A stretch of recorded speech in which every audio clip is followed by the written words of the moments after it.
Hey guys, just wanted to come on here and update my 4th week on Optavia. Sorry I'm a few days late. I got kind of busy, but for my 4th week, the results were that I lost 13.5 pounds total and 4 inches. And not only that, I just feel good. I feel more confident, like I can do this. I found a program that actually works and that's actually sustainable. I don't feel like I'm depending on like super strong willpower every day. I feel like this is becoming, my habits are just, they're becoming habitual, and that it's just kind of like getting easier. So I feel excited for month 2, and like it's just gonna get even easier. Actually, Dr. A said something like, I think he said it takes 2 months to create habits.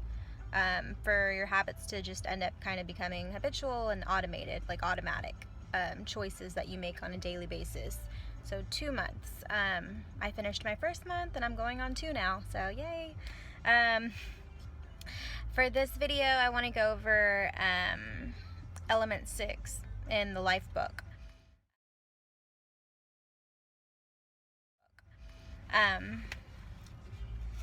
So in this element, it talks about your path to a healthy weight. And the goals are to help you reach a healthy weight as part of a lifelong transformation, meaning you're not just like reaching this, weight goal, losing weight, getting the results, and then taking it from there. You're building something that's lifelong, a lifelong transformation. So it's not just like, I'm going to lose this weight and then I'm done. And then I'm going to go back to eating Whataburger and fast food and whatever. You're actually building habits for a lifelong transformation, which is really important, because I think the problem with diet culture in general is just you depend on your willpower 24/7, which is pretty impossible for most people, and it's too hard, and then you just feel insane, because you might even, if you're lucky enough to lose all the weight, gain it back within, I think it says like 2 years. Statistically, most people, I think it says approximately 85% of people who go on a diet gain all their weight and then some back within 2 years. So that sucks. It's like, not only do you gain it back, you gain more back. And I've pretty much had that experience too with diets in the past, where I'd go on like a restrictive, strict diet for a period of time, lose weight, and then gain it back plus some. So, it's definitely, I think, common, and it's a common problem, and something that nobody likes. It just sucks. So here, Optavia, Dr. A is trying to tell you that this is a lifelong transformation. It's, it separates itself from that typical diet format, and the downfalls and cons of that. So we'll see. It gives you some pretty cool facts here I didn't know. Okay, so one of them is that over 45 million individuals in the US go on a diet to lose weight each year. Like, wow, 45 million people go on a diet each year. That's a lot. And it's because we're desperately seeking to shed extra fat that we've accumulated. A lot of people right now during quarantine have gained, 30, 40 pounds just without even really noticed. Of course they noticed, but it was just like, it sneaks up on you, especially when you're staying in the house and you're snacking a lot and you feel like you're not changing much, but you actually are, because you're being more sedentary and you're snacking more, all quarantined and cozy in your house, and so it's easy to gain weight like that. So I think a lot of people are struggling. So then it says, for the vast majority, the decision is emotionally driven, so to go on a diet, triggered usually by a negative consequence of the way we look, the way our clothes fit, external pressure from those around us, or a potential looming medical issue.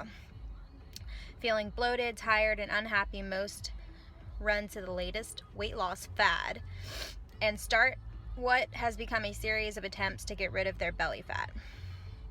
So, in other words, when most people go on diets each year to lose weight, it's triggered by some negative emotion. It's not coming from a place of like, I want to change my life for good, and it's really more so coming directly from like a negative emotion, like my pants don't fit anymore, or my friend told me I was looking chunky, or something like that, you know, instead of, so it's emotionally driven, and it's usually negative. So the problem with diets is that as soon as you stop, you might reach your goal weight. As soon as you stop, you go back to the way you always were. And then your body, of course, will seek to go back to its original size. That's where the problem lies. It's like you lose all this weight and then you gain it back because you go back to your regular way of living, your regular lifestyle. Okay, so in this unit, it talks about how do you create a healthy weight?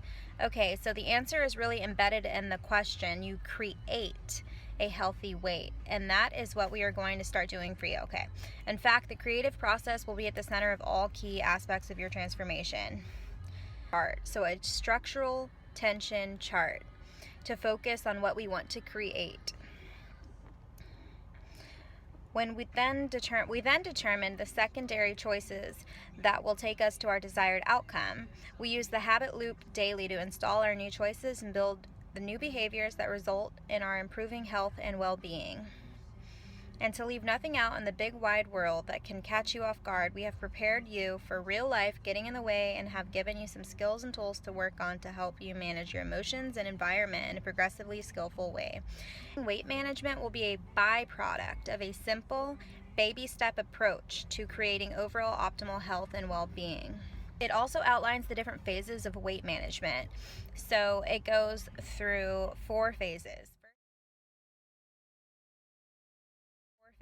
First, you start off either overweight or even obese. Okay, so then phase 1, you go into weight loss. Phase 2, you reach a healthy weight, which according to this is where your BMI is less than 25. Your body fat, if you're a male, is 18%, female 25%, and then waist circumference for male is 37 inches and for female is 31.5 inches. Then you go into phase 3, which is optimization, and then finally phase 4, which is longevity. So they use 3 different measurements to assess your current phase and your weight management. You can do this on your own or have your coach help you figure it out in terms of your weight management. So first they use body mass index. Okay, so I'm sure y'all have heard of body mass index before. There's a body mass index chart, and it actually shows you, it gives you, it looks at your height and your weight and then calculates a body mass index. It's color coded to be underweight or healthy or overweight or obese. Okay, body mass index is the gold standard because of its simplicity. When combined with your waist circumference, it provides an accurate assessment of whether we are at a healthy weight. The chart below can help you quickly calculate your BMI. You can also use one of our online calculators. Alright, so I'm going to show you guys what the body mass index chart looks like, right? Okay, and then as far as the waist circumference, this allows us to evaluate the visceral or organ fat accumulation, and it is a very good indicator if your extra fat poses a health challenge. To correctly measure your waist circumference, stand and place a tape measure around your middle just above your hip bones. Make sure the tape is horizontal around the waist. Keep the tape snug around the waist, but not compressing the skin. Measure your waist just after you breathe out. Your health is at risk if your waist is, okay, then it says for men over 94 centimeters, about 37 inches, or for women over 80 centimeters, about 31.5 inches. Okay, good to know. Mine is over that. So yeah, I mean, I just, I'm getting there. It's okay. And then it gives you a body fat, which is actually optional. So unlike waist circumference and BMI, this one is optional. And okay, so it says tracking body fat, if you have an accurate source available, can offer a third source of measurement to assess your current weight management. It also helps you to see that you are losing fat and not muscle. That's pretty good. And a lot of people talk about that, you know, when a lot of people are afraid of losing muscle in the process of trying to lose a lot of fat. And that's a valid issue. So that's good. Our habits of health programs are designed to minimize muscle loss. Right. In phase 2, 3, and 4, body composition becomes important to make sure you are building muscle and not just adding fat. For now, if you have access to a bod pod, DEXA, or someone who can help you use a set of skin calipers, then you can also use this number to determine your current phase. Cool. And then it gives you, I'll show y'all the body fat chart as well, which is optional again. And it goes through genders and different ages as well to give you body fat percentages. And this is recommended by the American Council on Exercise, just so you know.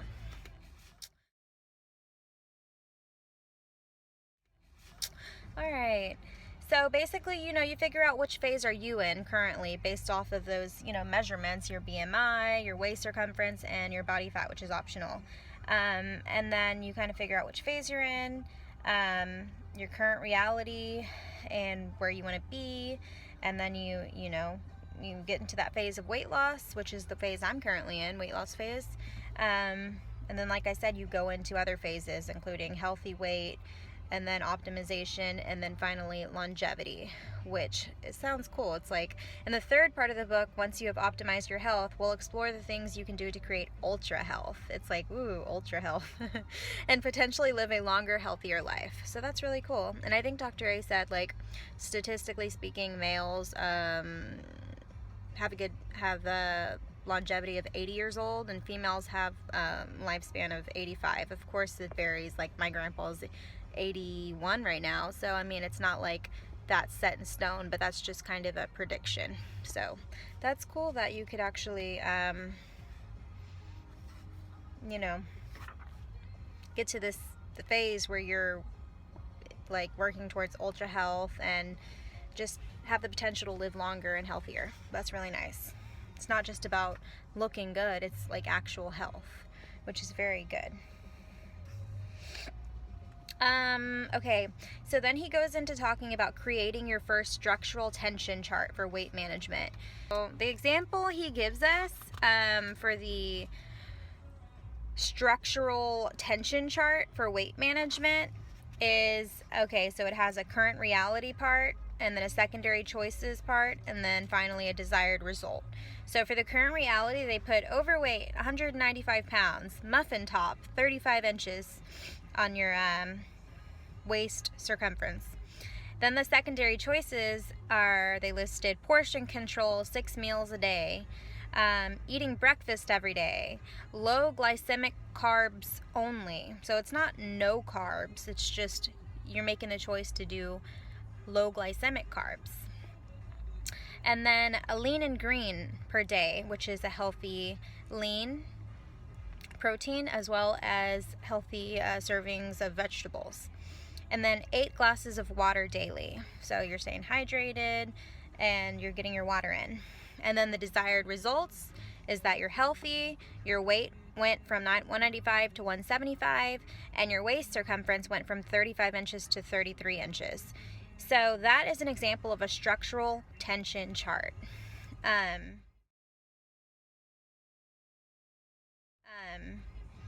So, you know, it's not like in the structural tension chart, it's allowing you to actually create and build healthy habits that lead to weight management. So your weight management and your results end up just being like a byproduct of those structural tension charts that you built, and that you're creating, you know, this new lifelong transformation for yourself. It's not just like this short little period of time where you're under a lot of restriction and tension. It's like you're creating, you know, this new lifestyle for yourself. So you're going to get not only desired results, you're also going to have this program that you built for yourself, you know, in baby steps that eventually just become automated. and like second nature, instead of just trying to depend on willpower, which can't be counted on during the tough days. And habits actually transform your previous actions into an automated state of new choices that require little thought. You're not sitting there thinking about it. It's automatic. And yet support long-term health. Not just I lost weight for the summer and then I'm going to gain it all back. It's actually long-term health. Okay, and then as we conclude, it should be much clearer to you now how you can create a healthy weight without going on a diet. And then, in fact, in the space provided below, write down key differences in how we're structuring your path to healthy weight and share your reflections below. Okay.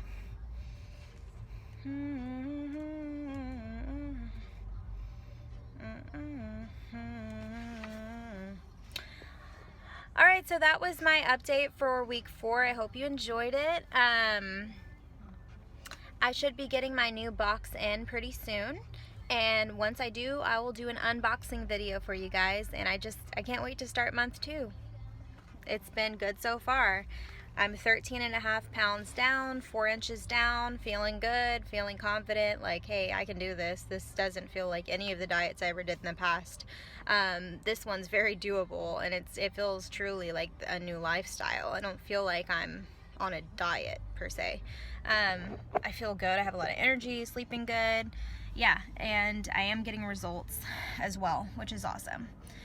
So hope you enjoyed it, and if you have any thoughts or comments, you can put them down below. I'd love to read them and get back to you. But yeah, have a good day, and I'll see y'all next week. Bye.